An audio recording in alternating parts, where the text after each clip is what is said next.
Hi, I'm Sarah Hurwitz Robey, and this is the Heart of Downtown Frederick podcast. And today I'm with Mindy Cawley of Vintage MC, our neighbor right down the street. That's so right. welcome. Thank you for coming in to talk to me. So we just talk to people about their business downtown, what they think of downtown, things like that. So how long have you been in downtown total? I know is this your second location? This is our second, well, Okay. technically, I guess it's really our third Okay. location. So we started in 2014 doing a booth in Cannon Hill Antiques. Okay. And then we opened our first location on Carroll Street in 2017 and moved down here in 2020. So we just finished up our 5th year here on Patrick Street. Wow, but over 10 years total. Yeah. What got you Time into flies. this? It does fly, doesn't it? What got you into the would you say you're mostly vintage furniture or all accessories? So we were totally focused on mid-century modern furniture for the first 7 years. Okay. And we got into that because we lived in a mid-century house and couldn't find vintage mid-century authentic furniture here locally. So we started shopping further away, and I had so many people say, "Oh, if you find a vintage lamp, mid-century this," and I thought, well, maybe there's a business opportunity here. And at the time, nobody else was doing mid-century in the area, so the booth took off huge. Really exploded, and the store up there did so well with just furniture. But then when we moved down here, much bigger space, we have a lot of visitors, a lot of people that fly to visit. They're not going to take a dresser home in their suitcase. So we added a lot of smaller home decor and gifts. So we do have new sort of retro inspired gifts and items like that. But our main focus is still mid-century modern furniture. It's all vintage? It's all old or? All the furniture. We're very distinct. You can tell what's new. But all the furniture is vintage. We do a lot of restoration work, so it looks new, but it's all from the 50s and 60s. Wow, I didn't realize you do the restoration work yourself. We do, yeah. Oh, cool. My husband does the majority of that. Do you do that on site there? We have a warehouse outside, just on the other side of town where he does the work. You have the coolest stuff. It's my favorite style, too. Well, we import from Denmark, too, so we kind of have a pretty special vibe there because most of about 80% of it is Danish modern from the 50s and 60s. Wow. So you import old stuff from Denmark? Correct. Yes. Okay, so that was going to be one of my questions. How do you source this stuff? Is it like going around to yard sales or is it? I do that a little bit, not so much anymore because of the size we are now. It's hard to find enough. We do estate sales. We do auctions. COVID kind of changed how all that operated for everybody in the business. So much of it is online, so we do some of that online, but the majority of our furniture, we have dealers that we work with in Denmark, and we shop basically online now. We used to go over before COVID. Now we still do occasionally, but mostly we text pictures back and forth, and I pick out, and they put it on a container and ship it over. So that's probably exciting when you get it in person. It is. Just seen it online, and then a little unnerving, probably. It's exciting, but it's a little scary because they're like, okay, how many pieces are broken? Does this look like I thought it was going to look like? I mean, I have really trustworthy people that I work with, so I know they're. But anything can happen. But exactly, we've shipping plenty of things get damaged because those giant containers that get oh my gosh, hoisted by crane and things slide. But so we've repaired a lot of shipping damage. But that's great that you have the option to repair. You have the capability to repair. Yeah, for sure. So have you seen business obviously take off since you moved downtown, more closer to the hub of downtown? Oh, yeah. I mean, it's almost a completely different model from where we were in 2020. We were only open on the weekends. It was interesting, most of our customers were from out of town, DC, Baltimore. We did a lot of deliveries, which we still do. But people didn't wander by Carroll Street very often. So they were really coming to see us. You were beside Cannon Hill, right? Kind of like, I remember seeing your I hadn't been to that location. IQ is in that building, and Lock House Studio is in our old space now, the photo studio. And so the Cannon Hill, how does that concept work? You rent booths within the big space? Right, exactly. So you rent booths and usually pay a small commission in addition. And I actually worked in the store one day a week at least, and I did her social media. And it was a lovely place, and you probably remember they had that terrible fire. Yes. So it is out of business now, but it was such a great place to get started because it was like a family. So we had really nice friends there that we worked with, and it was such a cool part of the community to be a part of to start out. I learned a ton starting. Had you been in antique furniture before that? Was that your background before? I mean, I liked it as a as a buyer, but that was really my beginning of buying it and figuring out how to stage it and source it and sell it. What had you been doing before that? I was a stay-at-home mom for the most part. Yeah. I had 3 kids that I homeschooled, so that took up a lot you of were our busy. time. I did some side gigs. I did Yeah. textbook editing. We had a farm, actually, Yeah. believe it or not. When the kids were little, we sold turkeys and chicken.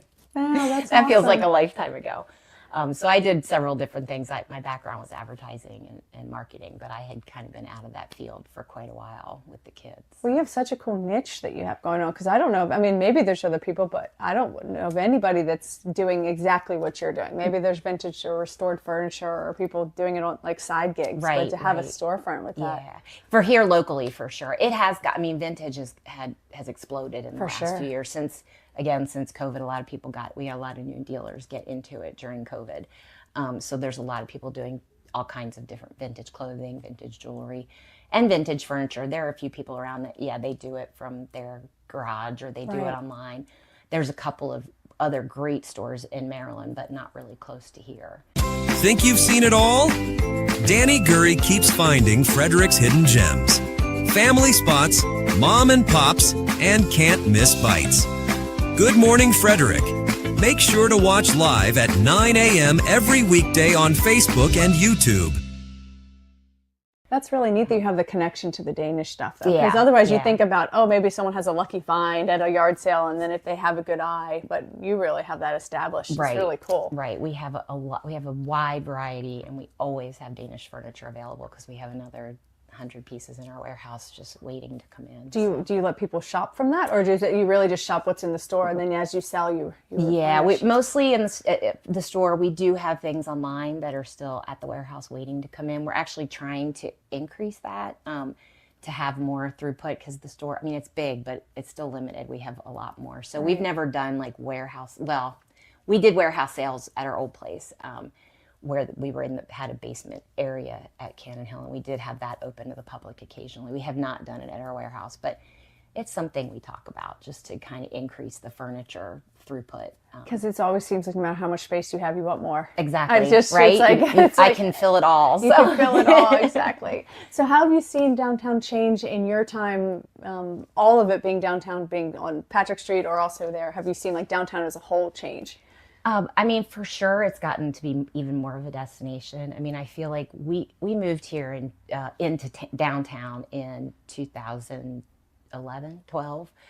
We were out in the county before that, and it was really starting to become a destination. Even then, I feel like with the restaurant scene was increasing, but since we've moved on to Patrick Street, even just the visitor traffic, the out of town visitors, I feel like every year I see more and more out of town and international travelers that come in the store. Are they clients, become clients for you? You find that they buy, not the furniture? Not the furniture. Yeah. I mean, the international people usually are buying the gift stuff, but we do see more and more out of town people buying some of the small things, and we ship all over the country. So we have had people from New York, California, Florida, where we do ship And furniture that's a to service you them. just offer. We do. We coordinate with Yeah. shippers.